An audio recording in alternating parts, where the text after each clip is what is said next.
2024-25 অর্থ বছরে জিডিপির প্রবৃদ্ধি ছিল 3.97%।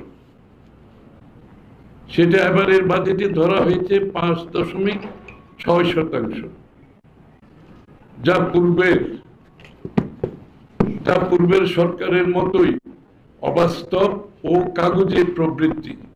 খাদ্য নিরাপত্তা হুমকির মুখে, অপর্যাপ্ত ত্রুটিপূর্ণ দুর্নীতিগ্রস্ত সামাজিক সুরক্ষা খাতে পেনশন ও কৃষি ভর্তুকি অন্তর্ভুক্ত করে বরাদ্দ বাড়ানোর চেষ্টা হিসেবে দেখানো হলেও সামাজিক সুরক্ষার জন্য সরকারি বরাদ্দ অপর্যাপ্ত থেকে গেছে।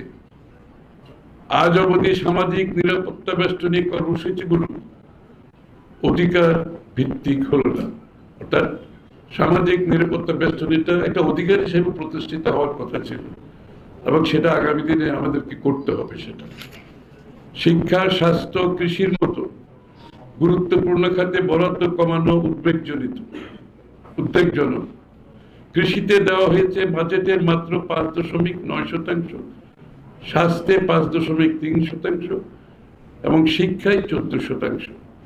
বেসরকারি বিশ্ববিদ্যালয়, মেডিকেল কলেজ ও স্কুলগুলোকে পূর্ণাঙ্গ কর মওকুফের আওতায় আনা যেত।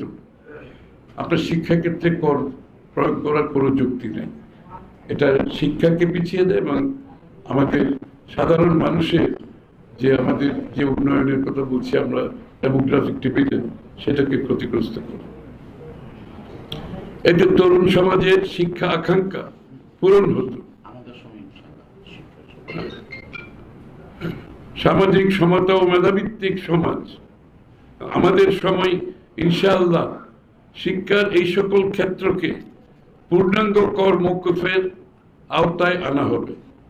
আমরা শিক্ষার ক্ষেত্রে সব ধরনের কর মওকুফ করব। এতে তরুণ সমাজের শিক্ষা আকাঙ্ক্ষা পূরণ হবে, সামাজিক সমতা ও মেধাভিত্তিক সমাজ নির্মাণে সহায়ক হতো। শিক্ষার দুর্বল ফলাফল ও তরুণদের মধ্যে উচ্চশিক্ষা, কর্মসংস্থান বা প্রশিক্ষণ না থাকার বিশাল হার ডেমোগ্রাফিক ডিভিডেন্ড বা জনভিত্তিক লভ্যাংশ অর্জনের পথে প্রতিবন্ধক। এসব খাতে দীর্ঘমেয়াদী বিনিয়োগ না হলে মানব সম্পদ উন্নয়ন ও দারিদ্র হ্রাসে অগ্রগতি সম্ভব নয়। 2030 সালের মধ্যে টেকসই উন্নয়ন লক্ষ্যমাত্রা অর্জন দুরূহ হয়ে যাচ্ছে।